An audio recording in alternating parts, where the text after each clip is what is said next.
A massive oil spill took place on Tuesday, May 19th off the coast of Santa Barbara, California after a pipeline broke, and the repercussions are huge. We're talking an estimated 105,000 gallons of oil spilled across 9 miles of California's coast. A fifth of that has reached the ocean. California's governor declared a state of emergency the following day, and 24-hour cleanup efforts are underway. So far, more than 6,000 gallons of oil have been cleaned up. Now, unless you plan to hit the Santa Barbara beaches or are Angelina Jolie and Brad Pitt, whose $5 million beachfront home is threatened, you might be wondering, why should I care? Well, for starters, this isn't the first oil spill, nor will it be the last. In fact, this same area saw an even larger spill in 1969 that was so severe it helped kick off the modern environmental movement. Oil spills by tankers, pipelines, or offshore rigs have both immediate and long-term consequences, especially on the ecosystem. Remember the 2010 BP Deepwater Horizon oil spill in the Gulf of Mexico, the largest one in history? Well, 5 years later, marine life still hasn't recovered.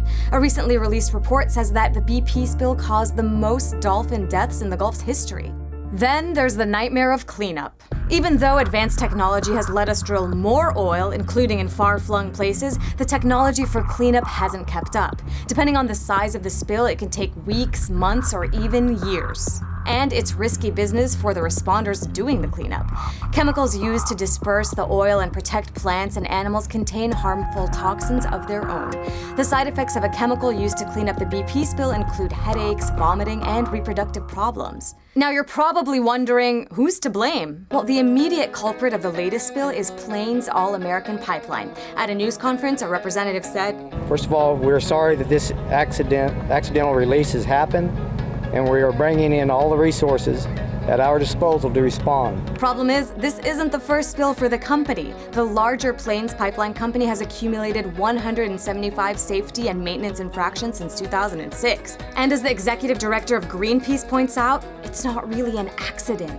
Instead, oil spills are a direct result of substandard oversight of fossil fuel companies who put their profits above human and environmental impacts. Sound pretty shady to you? Well, it's worse when you consider that the government doesn't quite have a record of standing up to the oil industry or strictly enforcing safety standards.